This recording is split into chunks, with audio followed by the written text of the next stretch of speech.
வீடியோக்குள்ளே போகிறதுக்கு முன்னாடி மறக்காமல் அமுதாஸ் கிச்சன் சேனலுக்கு சப்ஸ்கிரைப் பண்ணிவிடுங்க. அப்படியே பக்கத்தில் இருக்கிற பெல் பட்டனை ஒரு தட்டு தட்டிடுங்க. அப்போ தான் நாங்கள் அப்லோட் பண்ணுற எல்லா புது வீடியோஸும் உங்களை உடனே வந்து சேரும். இன்னைக்கு நம்ம கிச்சனில் ரொம்ப ஆரோக்கியமான அதே சமயம் உடம்புக்கு நல்ல குளிர்ச்சியான நன்னாரி சிரப் வீட்டில் எப்படி சுலபமாக செய்கிறதுன்னு பார்க்கலாம்.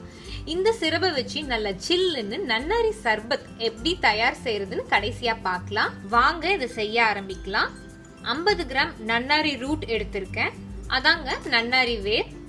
பார்க்க அப்படியே மரப்பட்டை மாதிரி இருக்கும். இது வந்து ஆயுர்வேதா இல்ல ஹெர்பல் ப்ராடக்ட்ஸ் இது மாதிரி விற்கிற கடைகள்ல கிடைக்கும்.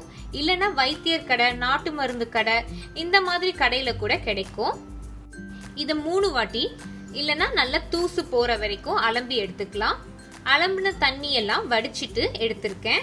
இப்போ நம்ம இஞ்சி பூண்டு இதெல்லாம் இடிப்போம் இல்லையா, அந்த இடிக்கிறதுல வந்து இதை போட்டுட்டு லைட்டாக இப்படி நீங்கள் இடித்தாலே ரொம்ப ஈஸியாக இடிப்படும். லைட்டாக ஃபோர்ஸ் கொடுத்து இடித்தாலே போதும், நல்லா இடிப்பட்டுடும். இப்போ பாருங்கள், சிலதெல்லாம் இந்த மாதிரி இருந்துச்சுன்னா கையில் இப்படி எடுத்தாலே வந்துடும்.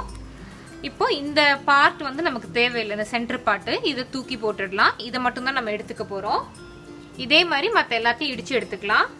எல்லாத்தையுமே நல்லா இடிச்சாச்சு. இடிக்கிறப்பே நல்லா இந்த மாதிரி பொடி பட்டுருச்சு. அதனால நம்ம மிக்சிலெலாம் போட தேவையில்லை, அப்படியே இந்த மாதிரி நம்ம இடித்து எடுத்தாச்சு. நம்ம இந்த மாதிரி சுடு தண்ணி ஊற்றி ஊற வச்சோம் அப்படின்னா நல்லா அதோட எசன்ஸ் எல்லாம் அதில் இறங்கும். நல்லா கொதிக்க வச்ச தண்ணி 1.5 கப்பு அதை சேர்த்துக்கிறேன். மூடி போட்டு நல்லா வந்து ஒரு 24 மணி நேரம் ஊற வச்சிடலாம். 24 மணி நேரம் நல்லா ஊறிடுச்சு. பாருங்க, நன்னாரி அந்த வேரோட ஃப்ளேவர்லாம் அந்த தண்ணியில இறங்கி நல்ல வாசனையா இருக்கு. இப்போ இதை நம்ம வடிகட்டி எடுத்துக்கலாம். நம்ம எந்த பாத்திரத்துல காய்ச்ச போறோமோ அதுலயே அப்படியே நான் வடிகட்டி வச்சு வடிச்சிடுறேன். நல்லா அப்படி அமுக்கி விட்டுக்கோங்க, அதுல இருக்கிற சாரெல்லாம் அப்படியே இறங்கும். இப்போ நம்ம அடுப்பை ஆன் பண்ணிக்கலாம். அடுப்பு நல்லா மீடியம்ல வச்சுக்கோங்க. 1.5 கப் வெல்லம் எடுத்திருக்கேன், அதையும் இது கூட சேர்த்துடலாம். நல்லா இதெல்லாத்தையும் மிக்ஸ் பண்ணி விடுங்க. வெல்லம் வந்து நல்லா கரைஞ்சிடுச்சு நன்னாரி சாறு கூட. இதை இப்போ நம்ம இன்னொரு வாட்டி வடிகட்டி எடுத்துக்கலாம். அப்பதான் வெல்லத்தில் இருக்க தூசு இதெல்லாம் வந்து வெளியில வரும். ஓட்டை நல்லா நெருக்கமா இருக்கிற பால் வடிகட்டி அது மாதிரில வடிகட்டி எடுத்துக்கலாம். வடிகட்டினதுக்கு அப்புறம் பாருங்க எவ்வளோ வந்து அந்த குட்டி குட்டி தூசு துகள்லாம் இருக்குன்ட்டு. 2வது வாட்டி வடிகட்டின நன்னாரியும் இந்த வெல்லமும் அந்த சேர்ந்த தண்ணியை வந்து இதில் இப்போ சேர்த்துக்கிறேன். இதை நம்ம நல்லா வந்து கொதிக்க வைக்கணும்.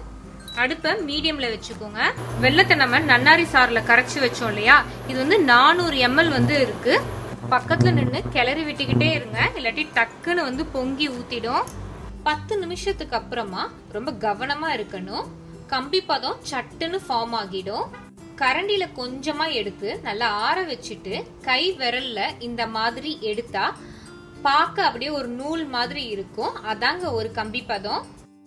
ஒரு 15 நிமிஷத்துல நல்ல ஒரு கம்பி பதம் வந்ததுக்கு அப்புறமா 4 டீஸ்பூன் எலுமிச்சை சாறு சேர்த்துக்கலாம். அப்போதான் இறுகிடாம சிரப் கன்சிஸ்டன்சில இருக்கும். இப்போ இதை நம்ம ஒரு கிளாஸ் ஜார்ல ஊத்தி ஸ்டோர் பண்ணி வச்சுக்கலாம்.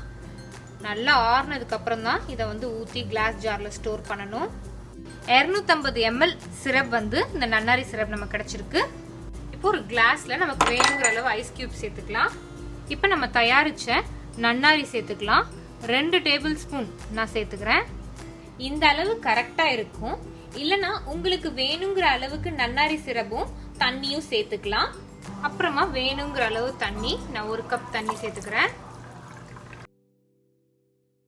அப்படியேவும் நீங்க குடிக்கலாம், இல்ல கொஞ்சம் 1 டீஸ்பூன் அந்த மாதிரி லெமன் ஜூஸ் சேர்த்துக்கலாம், இன்னும் நல்லா டேஸ்டா இருக்கும்.